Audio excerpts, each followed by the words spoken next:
Baik, Assalamualaikum warahmatullahi wabarakatuh. Shalom, perkenalkan saya Brilianto Desebuyang dengan NIM 2022 14019. Di sini saya akan mempresentasikan untuk tugas UTS dari mata kuliah Aplikasi Kecerdasan Buatan dalam Ketenaga Listrikan. Dengan dosen pengampunya yaitu Bapak Riki Ruli Siregar. Di sini saya akan membahas tentang smart grid untuk efisiensi dan keandalan sistem tenaga listrik. Nah, ini gambaran dari sistem yang smart grid, di mana ada 4 elemen. Yang pertama itu dari smart power plant pada sisi pembangkitan, smart transmission pada sisi transmisi, smart distribution pada sisi distribusi, dan smart control system untuk sistem kontrolnya. Keempat elemen ini saling terhubung dan saling terintegrasi satu sama lain. Nah, apa sih itu smart grid? Nah, smart grid adalah sistem jaringan listrik yang dilengkapi dengan teknologi digital informasi dan komunikasi untuk mengelola dan mengoptimalkan sistem energi secara lebih efisien, andal, dan berkelanjutan dalam pemasukan daya listriknya. Konsep ini memungkinkan pemantauan dan pengendalian jaringan listrik secara real-time, serta integrasi dengan energi terbarukan. Di sini ada elemen-elemen dari smart grid. Yang pertama ada smart power plant, smart transmission, smart distribution, dan smart control system. Yang pertama ini kita akan membahas tentang potensi dan tantangan tiap elemen dari smart grid. Yang pertama dari sisi pembangkitannya dulu atau smart power plant. Di mana potensinya ini, yang pertama itu dapat potensinya itu yang pertama dari efisiensi operasional, di mana penggunaan sistem kontrol digital dan pemantauan real-time ini dapat meningkatkan efisiensi dari pembangkit. Yang kedua itu integrasi dengan energi terbarukan, di mana smart power plant ini dapat mendukung integrasi sumber energi terbarukan, contohnya PLTS dan PLTB, dengan lebih stabil. Lalu pemeliharaan prediktif, di mana data dari sensor dapat digunakan untuk memprediksi kerusakan dari pembangkit agar mengurangi dari downtime-nya. Hal tantangannya sendiri dari sisi yang pertama dari sisi biayanya, di mana perlu biaya yang besar untuk mengupgrade pembangkit konvensional ke pembangkit yang lebih cerdas.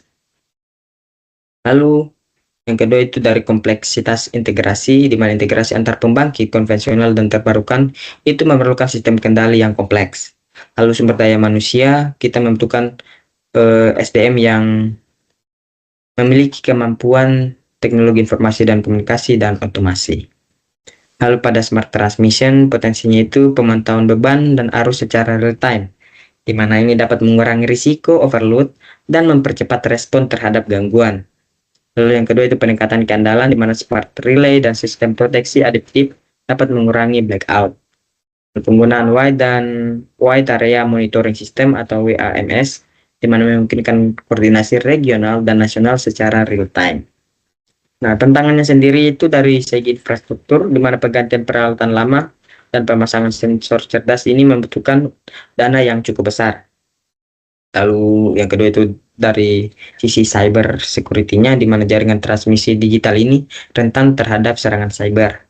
Yang ketiga itu koordinasi lintas wilayah, di mana perlu sistem koordinasi dan komunikasi antar wilayah kerja PLN. Lalu dari si smart distribution-nya, di mana potensinya itu pertama dari deteksi dan lokasi gangguan otomatis, di mana sistem SCADA dan AMI memungkinkan isolasi gangguan secara cepat. Dan kedua itu manajemen beban dinamis, di mana distribusi beban dapat disesuaikan secara real time berdasarkan data konsumsi. Ketiga itu integrasi konsumen sebagai prosumen, di mana mendorong pengguna yang juga menghasilkan listrik, seperti contoh dengan pemasangan PLTS di atap rumah masing-masing.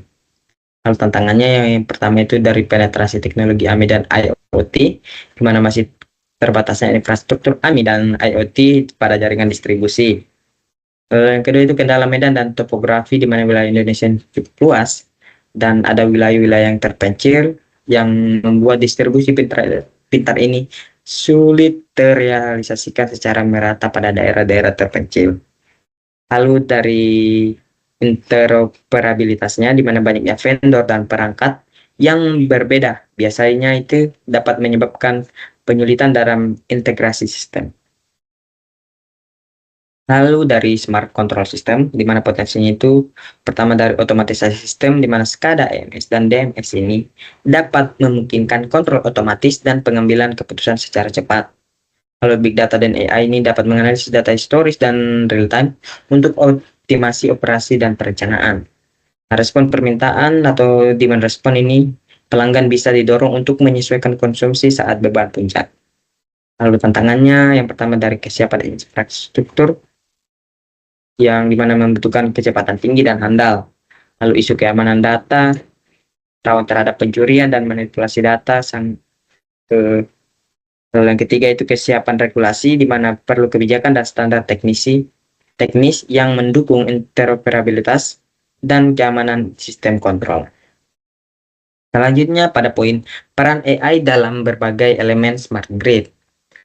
Pertama dari smart power plant dulu, di mana peran AI ini ada dua. Yang pertama dapat dalam predictive maintenance, di mana AI ini dapat menganalisis data sensor seperti getaran, suhu, dan juga tekanan untuk memprediksi kerusakan turbin ataupun boiler sebelum terjadi kegagalan.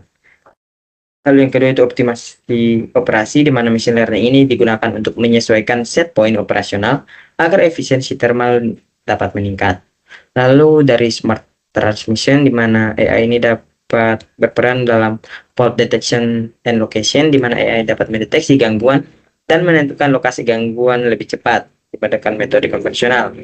Lalu ada forecasting, di mana model AI ini dapat memprediksi beban harian atau musiman secara lebih akurat. Lalu smart distribution, di mana AI ini dapat menganalisis pola konsumsi pelanggan untuk mengatur tarif dan permintaan saat beban puncak. Selain itu juga sistem distribusi yang menggunakan AI ini dapat melakukan otomatisasi pemutusan dan pengalian jalur saat terjadi gangguan. Lalu smart control, di mana ada real time decision support, di mana AI mendukung operator dalam pengambilan keputusan melalui sistem rekomendasi berbasis data. Dan anomaly detection and cyber security, di mana AI dapat mendeteksi aktivitas mencurigakan yang bisa menjadi serangan cyber terhadap SCADA atau EMS. Nah, di sini ada smart control system, di mana saya akan menjelaskan tentang masalah utama yang bisa ditangani dengan AI, jenis algoritma yang sesuai, dan skema implementasi AI pada smart control system. Dari sisi smart control systemnya. Yang pertama dari masalah utama dulu. Masalah utamanya itu ada 4, yang mana pengambilan keputusan real time berdasarkan data real time dari sensor dan sistem SCADA. Masalah utama ini yang dapat ditangani dengan AI ya. Itu tadi yang pertama. Yang kedua itu deteksi anomali dan gangguan. Jadi AI ini dapat mendeteksi anomali dan juga gangguan. Lalu yang ketiga itu ancaman keamanan cyber. Jadi AI dapat mengurangi ancaman dari keamanan cyber. Lalu yang keempat yaitu optimasi stabilitas jaringan dengan menjaga stabilitas tegangan dan frekuensi dalam jaringan listrik. Selanjutnya jenis AI yang sesuai, di mana pertama itu pembelajaran penguatan atau reinforcement learning, di mana ini digunakan untuk pengambilan keputusan dalam lingkungan yang dinamis dan tidak pasti. Kedua itu pembelajaran taktik terawasi atau unsupervised learning, di mana digunakan untuk deteksi anomali tanpa data label seperti auto encoder and clustering. Lalu pembelajaran terawasi atau supervised learning, di mana digunakan untuk mengklasifikasikan dan memprediksi berdasarkan data historis seperti super vector machine atau SVM. Next, dari smart control system yang selanjutnya yaitu skema implementasi AI pada smart control system. Di mana yang pertama itu pengumpulan data.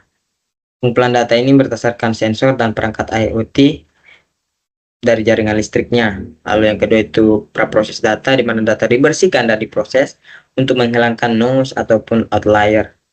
Lalu pelatihan model AI, di mana AI dilatih dengan menggunakan data historis yang ada untuk mengenali pada pola yang mana yang pola normal dan yang mana yang termasuk anomali. Lalu selanjutnya ada integrasi dengan sistem kontrol, di mana model AI ini diintegrasikan dengan sistem kontrol seperti SCADA dan EMS untuk pengambilan keputusan otomatis. Selanjutnya ada pemantauan dan pembaruan, di mana model AI ini terus dipantau dan diperbarui dengan data baru untuk meningkatkan akurasi dan adaptasi terhadap perubahan kondisi. Selanjutnya ada poin kritik dan tantangan utama dalam penerapan AI di sektor ketenagalistrikan Indonesia, khususnya oleh PLN. Kritik yang pertama itu ada ketersediaan dan kualitas data yang belum terintegrasi dan terstandar dengan baik, lalu infrastruktur teknologi informasi yang belum merata, resistensi organisasi terhadap otomatisasi sistem yang baru, lalu resistensi lalu ada kekurangan SDM ahli AI dan data sains terhadap perubahan, lalu ada keamanan cyber dan risiko etika, dan biaya implementasi yang tinggi. Selanjutnya ada rekomendasi implementasi sistem berbasis AI untuk meningkatkan keandalan dan efisiensi layanan ketenagalistrikan di Indonesia, khususnya oleh PLN. Pertama itu ada rekomendasinya, yang pertama itu ada memprioritaskan penerapan AI pada sistem predictive maintenance. Yang kedua itu menerapkan AI untuk load forecasting dan manajemen beban. Lalu selanjutnya ada mengembangkan sistem self-healing grid berbasis AI. Lalu ada integrasi AI untuk energi terbarukan dan prosumen. Lalu bangunan pusat data dan komputasi AI di PLN. Dan yang terakhir yaitu kolaborasi riset dan pengembangan dengan universitas dan startup.